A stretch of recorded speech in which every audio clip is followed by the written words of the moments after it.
ibang mga tao na nagrally kahapon, ang panawagan po nila at sinasabi nila, ang pinoprotektahan daw po nila ang mga Duterte. Si Duterte. So ibig sabihin, ang pinoprotektahan ninyo si Digong at hindi ang Pilipinas. Akala ko bang ipinaglalaban ninyo ang Pilipinas? Pero bakit ang lumalabas sa mga bibig ninyo na ang pinoprotektahan ninyo ay walang iba kung hindi si Duterte? Ibig sabihin, hindi para sa Pilipinas siyang ipinaglalaban ninyo. Kung hindi, para sa mga Duterte yan. Bakit natin nasabi mga kababayan? Eto, pakinggan natin, ito nakita nating balita. Galing po dito sa Rappler na kung saan sabi po dito, panoorin.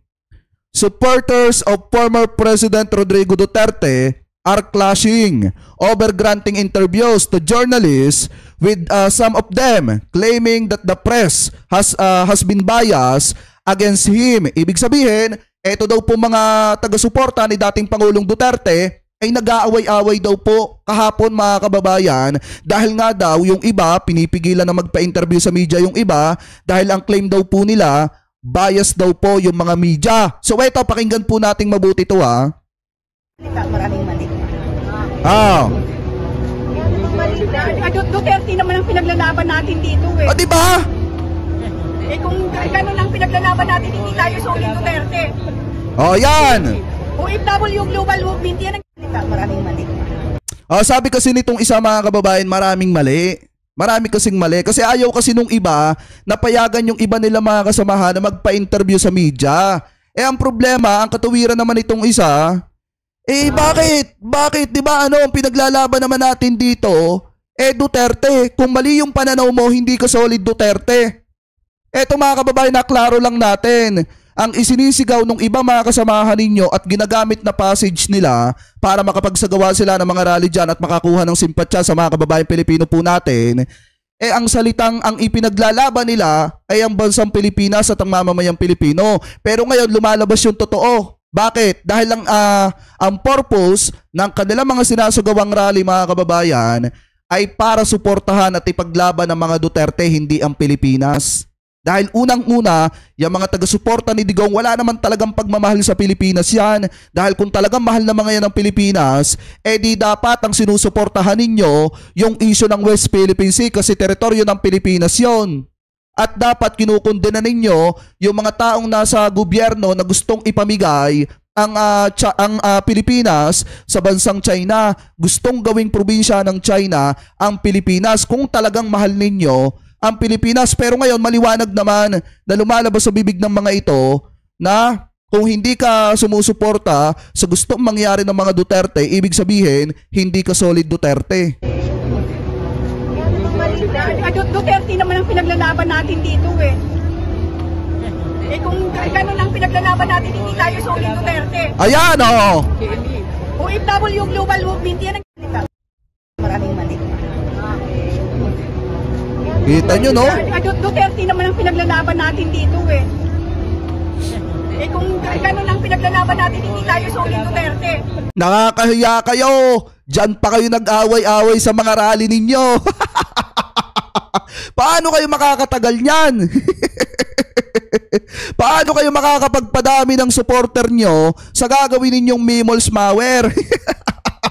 Kung kayo mismo ang nag-aaway-away sa mismong araw ng rally at sa mismong araw ng birthday ni Digong. Ayan na nga ang patunay mga kababayan, no? Buti pa yung mga Marcos loyalists, pagka nagkikita-kita, kapag ka naandu doon mga kababayan sa mismong event, sa mismong rally, yung may mga samaan ng loob, isinasantabi muna at nagsasama bilang isa sa iisang panawagan. Etong mga ito, kapag ka mismong may ginagagalitan, kapag ka may hindi gusto dun sa kanilang grupo, lantaran yung pag-aaway nila.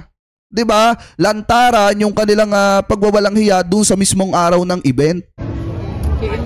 OFW Global Movement yan ang maraming mali. Diba? Tapos sasabihin ng iba, solid yung mga Duterte, kalokohan. Solid yung mga DD shit, kalokohan. Kung solid yung mga yan, ay hindi sana nag-aaway yan publicly. Diba? Hindi sana mismo nag-aaway yan doon sa mismong araw ng rally. Kita nyo, nagtitingin na lamang. Nagtitingin na lamang yung ibang mga tao na hindi po naka-green. Kasi 'di ba sabi nila para daw mapatunayan yung pagsuporta kay Digong dapat daw naka-green daw po lahat. Eh malay ba natin na mga Duterte supporter tong ibang naandi dito na hindi nakaberde? Eh baka nga mamaya yung iba dyan ay mga hinakot lang at dahil hinakot lang mga kababayan wala namang gaanong idea sa kung ano yung ipinaglalaban nila kung bakit naandyan po sila sa mga rallying yan. At ang isa pa dyan, nakikita nung mga hinakot nila yung totoong nangyayari dito sa mga ganitong klase ng rally na kung saan hindi pala talaga nagkakaisa kasi nagtatalo-talo mga kababayan. Ano po? Anyway, bukod pa dyan, sabi ko nga po sa inyo, hindi tawag dito, hindi talaga sila solido na nagkakaisa. Kumbaga mga kababayan, nag-aaway-away din yung mga yan. Kahit naman din yung mga vlogger ni Digong, nagtatalo-talo din. Katulad dito mga kababayan, panoorin nyo to, gigil na gigil si Banat Bay dito po kay Maharlika. Ayan, gigil na gigil etong si Banat Bay dito kay Maharlika kasi nang dahil sa pinaggagawa nitong si Maharlika napahamak etong si dating Pangulong Duterte. Kasi aminin man natin or hindi, ang isa sa nagpahamak kay Digong ay walang iba kung hindi etong si Maharlika. Bakit natin nasabi mga kababayan? Kung matatandaan nyo, di ba nung kainitan ng issue ni Jonathan Morales, yung polboronic video na ipinalabas po nila, yung issue na gumagamit si PBBM ng ipinagbabawal na bato, lantaran naman na inamin ni Maharlika na ang may pakana po noon ay walang iba kung hindi etong si Duterte at sinundan lamang daw po niya. Eto, pakinggan muna natin. Polboronic issue. Si Duterte ang nagpasimuno nito. Narinig nyo kanina, sinalampak ko lang itong mismo polboronic issue. Si Duterte ang nagpasimuno nito. Narinig nyo kanina, sinalampak ko lang itong mismong galing sa PDEA. O, tanginan nyo, PDEA leaks. Oh, sabi ni Sas. O, ayan. Diba? Mismong si Maharlika na ang umamin. Ang may pasimuno nung issue na gumagamit ang presidente ng ipinagbabawal na bato ay walang iba kung hindi etong si Duterte. Sinundan lamang daw po nitong si Maharlika. Kaya nga nagsagawa sila ng mga bidyong peke, pinalabas nila etong si Jonathan Morales at etong si Cathy Binag para dugtungan yung kwento ni Maharlika, yung sarsuela nitong si Maharlika. Ngayon, hindi matanggap ni Banat Bayan. Hindi matanggap ni Banat Bayan na parang ang dating, pinapahamak ni Maharlika ito pong si dating Pangulong Duterte. Kaya nga kung makikita ninyo, viral na viral mga kababayan itong bidyong ito. Na kung saan mga kababayan, binabanata ni Banat Bay, ito pong si Maharlika at pinapalabas ni Banat Bay dyan na parang si Maharlika ang naging dahilan kung bakit napapahamak itong si Duterte. Ito, pakinggan po natin. It's because alam nyo, pero hindi nyo pinagindigan dahil takot kayo sa views, bumagsak. Iba si Banat Bay. Wala akong pakialam. Maging 10 ang makinig sa akin, basta naninindigan para sa bayan. Kung ikaw Maharlika sa tingin mo, nasa tama ka, sundan mo ang kumpas ng Pangulo Duterte. Hindi. Sinundan nga naman talaga ni Maharlika. Ang totoo naman talaga dyan mga kababayan, si Duterte nga ang nagsimula nung issue ng polboronic issue mga kababayan na gumagamit daw ang presidente. Kay Duterte nagsimula yan. Kaya nga kung matatandaan nyo, 2021 pa lang, topic na ni Digong yan, laban sa presidente. And then sinundan nga naman ni Maharlika yan. Ang problema kasi mga kababayan, eto kasi yung sinasabi ko sa inyo na noon pa lang, matagal na bago pa lang magsama-sama yung mga yan, may alitan na talaga etong si Byron Cristobal at saka itong si Claire Contreras mga kababayan, etong si Maharlika. Dahil nga naman tinawag ni Maharlika na bugaw etong si Banat Bay. Pero mga kababayan, kung titingnan nyo, ang main point dito ni Banat Bay, kaya daw ginagawa ni Maharlika yung mga ganyang klase ng sarsuela kasi nga unang-una ayaw ni Maharlikang bumagsak yung channel po niya. Kaya ang dating kahit ikakapahamak na itong si Duterte na mga salitaan nitong si Maharlika, mga bidyong inilalabas nitong si Maharlika, mga pakulo nila, kahit ikapapahamak ni Duterte, dire-diretso lang etong si Maharlika. Kasi ang totoo dyan, wala naman talagang pakialam si Maharlika kay Digong. Ang focus ni Maharlika at pinapakialaman ni Maharlika yung takbo ng views niya sa kanyang channel. Kasi nga naman, kung makikita ninyo kapag bumabagsak yung views ng channel ni Maharlika, gagawa si Maharlika ng kwento at pasimpleng idadamay Ito pong si Duterte. Kunyari ipagtatanggol si Duterte, pero ang ending mga kababayan, sa huli ng kwento ni Maharlika laging pabagsak, etong si Digong. Katulad na lamang ng mga polboronic issue po nila, nakalauna napatunayan at inamin din naman ng Maharlika na si Duterte ang punot dulo ng lahat. Di ka sumusunod. Ipapahamak mo mga Duterte sa katarantaduhan mo. Makinig kayo sa sinasabi ko dahil darating ang panahon, sasabihin ko ulit I told you so. I told you so. Ang tigas kasi ng ulo ninyo. Paulit-ulit ko na sinasabi sa inyo, you never bring down a government with falsehood or lies. Tama! Hindi tama yun. And I thank God I have a father who believe in God. It's because kasi sa totoo lang mga kababayan, itong isyong ito, itong video ni Banat Bay na ito, pumutok to ng kainitan ng polboronic issue, yung polboronic video na ipinakalat nila laban sa gobyerno. Kasi nga ang tingin ni Banat Bay doon, peke talaga, fake news po talaga. Kaya nga niya binira dito si Maharlika at saka itong si Cathy Binag. Kasi nga naman, kay Jonathan Morales pa lang sablay na eh. Ang tingin ni Banat Bay kay Jonathan Morales sinungaling. And then nagpalabas na naman itong si Maharlika ng panibagong karakter, which is itong si Cathy Binag mga kababayan, na isa pa rin nagsisinungaling.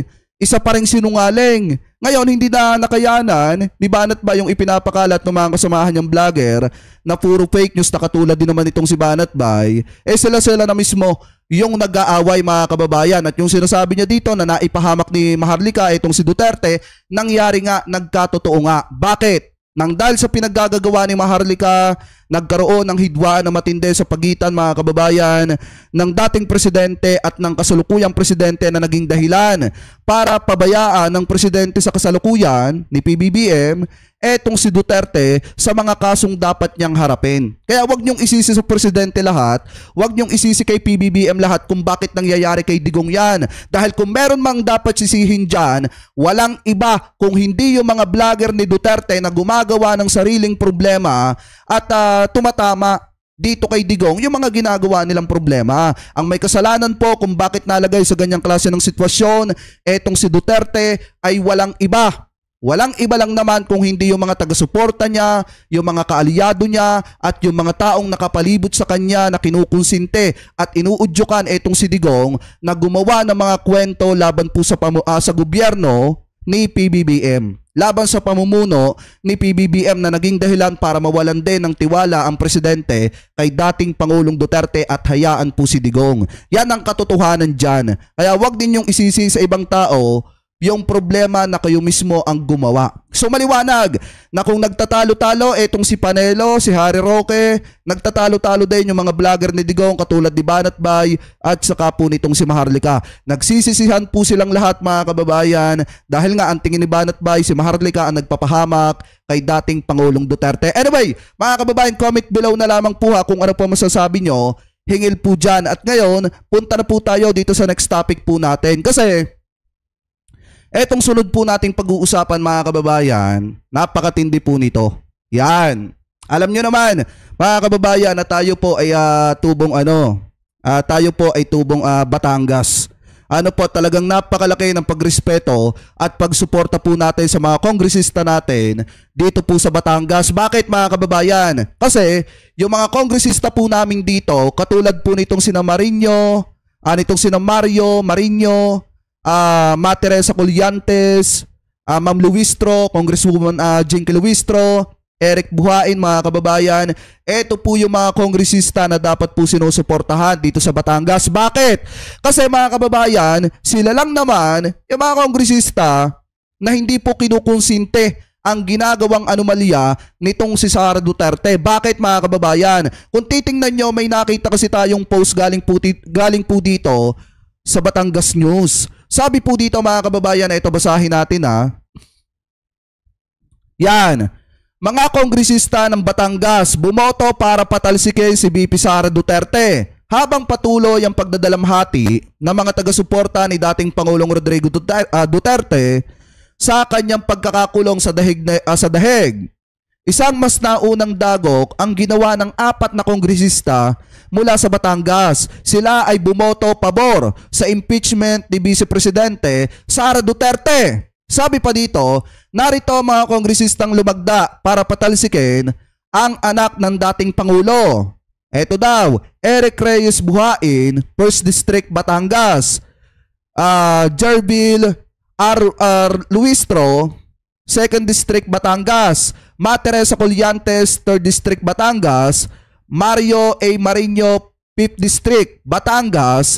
Ayon sa ilang source, malalaking pondo ang dumaloy sa kampo ng mga bumoto para sa impeachment. Isang hakbang na malinaw na nagtulak sa pagtataksil sa isang pinakamataas na lider ng bansa. Kung totoo ito, hindi lang nila tinalikuran ang Duterte kundi pati ang mga Batanggenyo na sumusuporta sa kanila. Sa halip na manindigan para sa interes ng kanilang mga nasasakupan, tila naging sunod-sunuran sila sa dikta ng mga makapangyarihan or mga mamamayang makapangyarihan na may balak ibain ang mga Duterte. Yan po yung pagkakasabi nitong isang article galing po dito sa Batangas News. Pero kokontrahin po natin yan. Sino ba may panawagan na i-impeach? Eto pong si Sara Duterte, ang mamamayang Pilipino. Kanino bang interes yung sinusuportahan ng apat na mga kongresistang ito na taga Batangas na pumabor na ma-impeach etong si Sara? Interes ng mamamayang Pilipino. Di ba hangad natin mga kababayan na magkaroon ng accountability dito po sa ating bansa? Paano ba naman mga kababayan hindi susuporta etong apat na kongresistang ito na ma-impeach etong si Sara Duterte? Maliwanag naman po na ang mandato at pinapakinggan at sinusuportahan ng apat na kongresistang ito na bumoto para ma-impeach etong si Sara, yung panawagan ng sambayan ng Pilipino, ng mamamayang Pilipino. Kasi sa totoo lang, sila po ay kongresista ng taong bayan, hindi po sila kongresista ng mga Duterte. Kaya etong apat na kongresistang ito na sumuporta para ma-impeach etong si Sara, dapat po mga kababayan sinusuportahan ng taong bayan ito at dapat ito yung ibinoboto ng mga kababayang Pilipino natin. Bakit? Kasi ang pinapakinggan nila yung panawagan ng mamamayang Pilipino na dapat magkaroon ng accountability dito sa ating bansa at dapat itong si Sara Duterte ay maging accountable sa kanya mga ginagawa na hindi maganda, lalo na sa paglustay ng pera ng mamamayang Pilipino. Wala akong nakikitang mali sa pagsuporta ng apat na kongresistang ito para ma-impeach etong si Sara. Dahil kung tutuusin, dapat naman nga po talaga siyang mapanagot mga kababayan sa kanya mga ginagawa na paglustay ng pera ng mamamayan at hindi niya maipaliwanag kung saan po niya dinala. So yung mga nagrereklamo na mga taga-suporta ni Duterte kung bakit daw sumuporta etong apat na kongresista ng Batangas para ma-impeach etong si Sara, dapat nga magpasalamat pa kayo Wala na din kayong pakialam doon. Di ba mga kababayan, sa totoo lang, yung mga taga-suporta ni Digong, wala na kayong pakialam kung ang sinusuportahan ng mga kongresistang ito yung panawagan ng mamamayang Pilipino. Kasi maliwanag naman na hindi naman si Duterte ang nagluklok sa kanila. Kung hindi, ang mga mamamayan dito sa Batangas na kung saan marami sa mga kababayang Pilipino natin dito sa Batangas ang sumusuporta na dapat ay ma-impeach eto pong si Sara Duterte. So etong ginawa ng apat na kongresistang ito, nitong 1st District ng Batangas na si Congressman Eric Buhain, 2nd District ng Batangas na si Congresswoman Luistro, 3rd District ng Batangas na si Congressman Ma Teresa Colliantes at 5th District ng Batangas City mga kababayan na si Congressman Marino. Tama po ang ginawa ng mga ito na pumirma at sumuporta na ma-impeach etong si Sara. Para sa akin, in my own opinion, tama yung ginawa nila kasi ang iniisip nila kapakanan at panawagan ng mas nakararami ng mamamayang Pilipino na dapat sagutin ni Sara Duterte yung itinatanong ng mamamayan na kung saan niya dinala ang pera ng taong bayan. Ano po ngayon? Punta naman po tayo dito pa mga kababayan sa sinasabi ni Katunyeng kasi sa totoo lang, ito po ay konektado dito